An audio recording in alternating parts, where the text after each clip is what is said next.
I'm Kostas Konstantinidis, Kamshon Kai, CEO of Postscriptum, and here is another interview of the series Culture Connects in cooperation with the Sun Hellenic Information Post. Today we have the pleasure of speaking with Mrs. Katerina Evagelatou, Artistic Director of the Athens and Επιδαύρου Festival, and our theme is the power of theater in Greek-Chinese cultural exchange. So, dear Mrs. Evagelatou, I'm very glad that we're together and thank you for your time. The first question that I would like to put is to tell us a few words about the history of the festival and its current identity. Thank you very much for inviting me. It's a pleasure to be addressing this wide audience. So the festival turns 70 years old today. The Athens Επιδαύρου Festival is actually quite a festival, one of the largest ones in the world, more than 240,000, 50,000 spectators every year, which for European numbers is a huge number.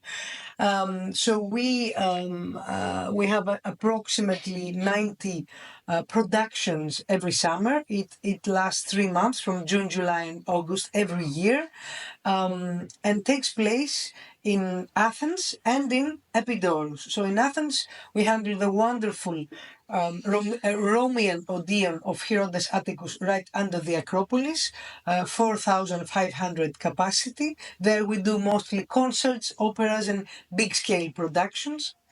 And the industrial complex at the center of Athens, called Piraeus Avenue 260, where we have 4 different venues, ranging from 700 to 150, and there we invite and host the most daring, innovative approaches from theater, performance, dance, and music from all over the world. More than 50 productions every summer are hosted there, together with local, of course, artists. In Επιδαύρου, we have the magnificent ancient theater of Επιδαύρου, which is of 10,000 spectators capacity. This theater is mostly for ancient Greek drama productions adapted into modern Greek language and under a new direction, of course, totally modern and contemporary.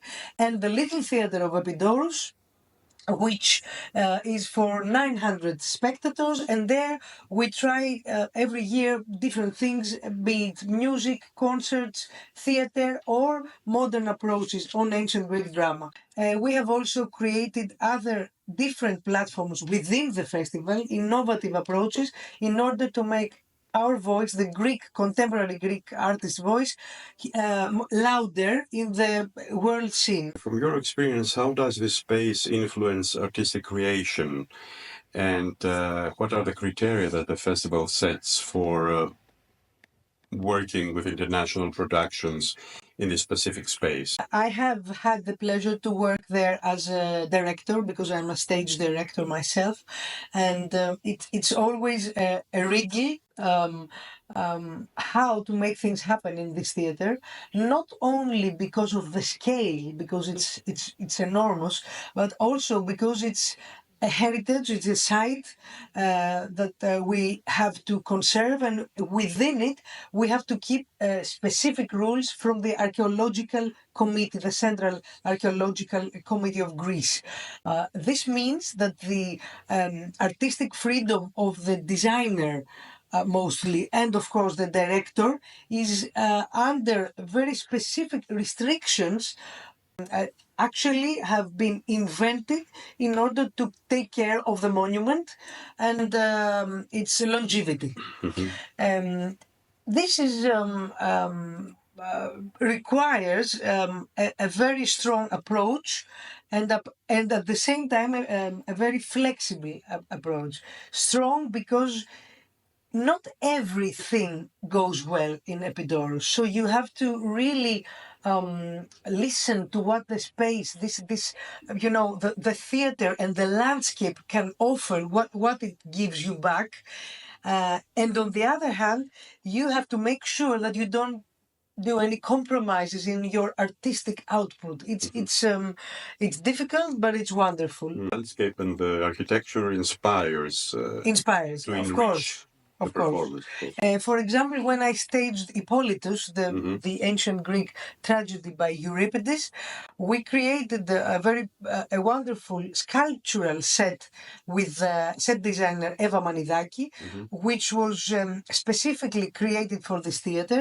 And when we traveled throughout the world with this production, recently within Hong Kong Arts Festival, the previous March, we had another version, but very similar to it. But with this, I want to expose the specific rules, difficulties, but also the beauty of this theater. Now, when programming, our approach was mostly on contemporary adaptations of ancient Greek drama or myths and new dramaturgies. How can we look at our ancestors with a fresh eye, with a more, let's say, liberated approach? Actually, it was not only a fantastic monument, but it was a place of healing, because theater was used to heal. How do you feel about that, about the art as a healing power? Having been born into a family of artists and being a third generation artist myself, I can say that it's been my life. Art has been my life, and specifically theater. I have witnessed its transformative power, not only and healing power, not only in myself but also in the greater audience. I think that this experience of a live performance, be it a concert, an opera production, a drama production, or a visit in a museum or an ancient site, really has the power to turn your world upside down, to heal you, to make you angry, maybe to make you think about things under a totally different eye. And I think without art, actually, the world cannot exist. That's totally true. So you've spoken about bringing ancient theater to modern forms. How do you balance this cultural heritage on the one side and modern creativity on the other side? Is it something that has a formula? Is it something that can be taught? Everything comes from a personal passion, I have to say, because a big part of my interest and my family's heritage was ancient Greek drama.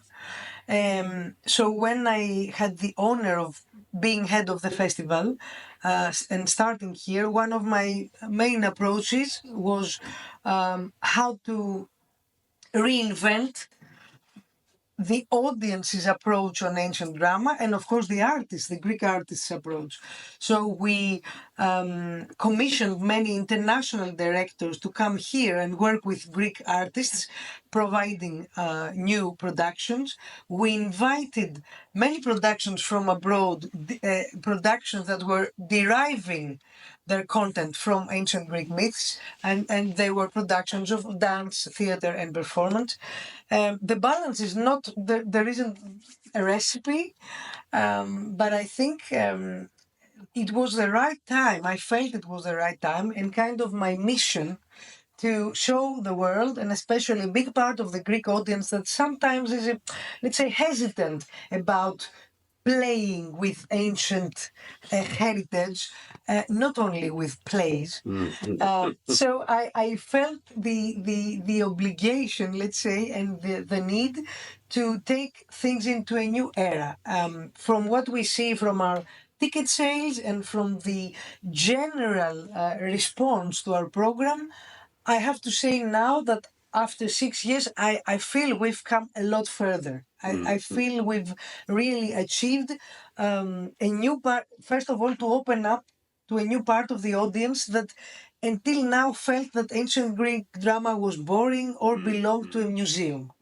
Secondly, people trust us more. In the beginning, they were more hesitant, but now they say, okay, if these people chose it, it must have something to say. Being a stage director and an artistic director at the same time, how do these two roles fit into each other? And in your daily management, what does it mean for that? It's very difficult actually to combine these two roles. That's why I had to take many difficult decisions as an artist, and actually, unfortunately, say no to many interesting proposals or things I wanted to do because I had no time and no energy. You said that you have been in China in March this year with Hippolytos. And last year in Arania Festival in mainland China, where we presented another version of Hippolytos, only with 4 actors and a musician. And now you have a proposal from Shanghai. Yes, and now I have the pleasure to be invited by the Shanghai Dramatic Arts Center and the Hong Kong Arts Festival as a co-production. So I will be working with a Chinese ensemble of actors of Shanghai Dramatic Arts Center, and I will present and write a new adaptation on the famous comedy by Aristophanes, Lysistrata.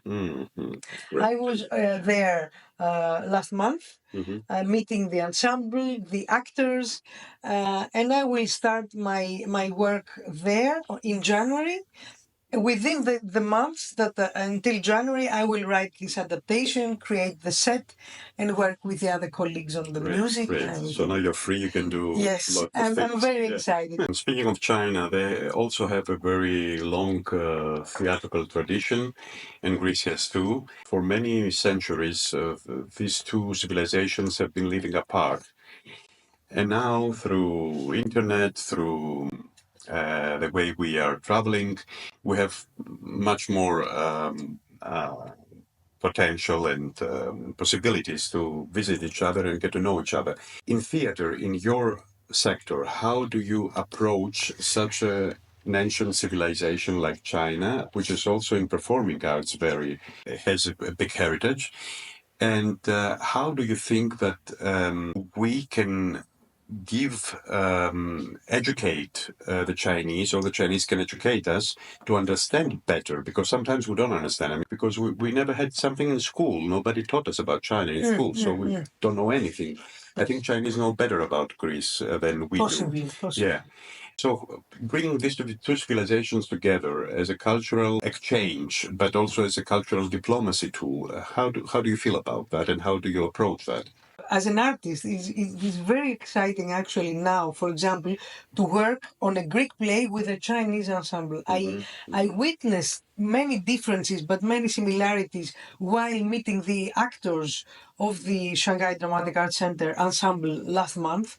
And I think this approach is very interesting, combining these contemporary artists and putting them in the same rehearsal room, working together. So, of course, it's interesting to import a show as it is during a festival, a production. This also is very interesting because one wants to witness a complete approach by a Chinese director and ensemble, or a complete approach as we had in Hippolytus when we traveled with our modern version of the ancient Greek tragedy to Hong Kong. But for example, I think it's very challenging if this blending, this let's say artistic marriage happens. We have much to learn, I think, from the other. What role do you think that a festival can play, this cross-cultural relation? Have you seen another art or another form of festival in China that challenged you? If you were about to plan a new festival for international relations, what would you do? First of all, I think what I would do if I wanted then, or I was called to invent another festival, especially focusing on exchange, for example, between Europe and Asia, which is very interesting. I would focus on finding more donors and sponsors, because as you understand, this is much more difficult than actually producing and co-producing with Europe. I think that this would be very interesting, because I see there is a very big rising interest towards the relationship between China and Greece, for example, during the last 10 years or 5 even. So I think there is a big, let's say, soil, a fertile soil where we can work on. And I think I would like to travel more, see other festivals around China. I've only witnessed a few, because the first 2 years of my tenure I couldn't travel anyway. It was very difficult. But I also visit Wuzhen Festival, which is very special, and I really admired the thinking around the whole area. How you take this village and create, a whole different logic around it, and how everyone is included. I think it was very charming, and a wonderful theaters, wonderful people to work with. Also in Hong Kong, many, again, wonderful theaters, very different venues, different kind of approach. So I think there are a lot of festivals, and Arania, a very fresh festival, a very new festival, with very, very young audience. I was surprised. This is also very interesting. In Greece, I haven't seen in this. The majority is not so young. There we had from their 20s mostly our spectators in last year when we went there. I was amazed. The last question. Okay. Do you personally have a particular interest in Chinese history or Chinese culture? Well, as you understand, I certainly do, and I will now. I think I will have the opportunity to dive into it more. I love the culture, the people. I haven't had very close yet friends, but I'm sure I will make new friends now in Shanghai and Hong Kong, and. As far as until now, I've visited 3 or 4 times mainland China and Hong Kong, and I've always been very excited with the hospitality, the culture, and the passion of the people in the art industry and the art world. Yeah, they're really passionate. Chinese are really very passionate about culture. They're very passionate about family. They're very passionate about friends, about gastronomy. We have Yes, of course. So I invite you in Shanghai and Hong Kong, and your viewers in the premiere of Lysistrata, either in Hong Kong Arts Festival or in the Shanghai Dramatic Arts Center. That's great. We will try to be there. Thank you very much, Mrs. Evangelatos. We sincerely thank you for your time. And dear ladies and gentlemen, we had the pleasure to have Ms. Κατερίνα Ευαγγελάτου today, the artistic director of Theatru and Επιδαύρου Festival, and in the series of Culture Connects for the Sino-Hellenic Information Post. Thank you for your time. Σχέση. Yes. Εσείς μιλάτε και ελληνικά? Λίγο. Αλλά unprepared English. And that sounds more gifts. Thank you. Οπότε αυτό είναι πήγε στο Hong Kong και πήγε και κάπου αλλού. Στην Κύπρο πήγε στην Κύπρο, και σε όλη την Ελλάδα.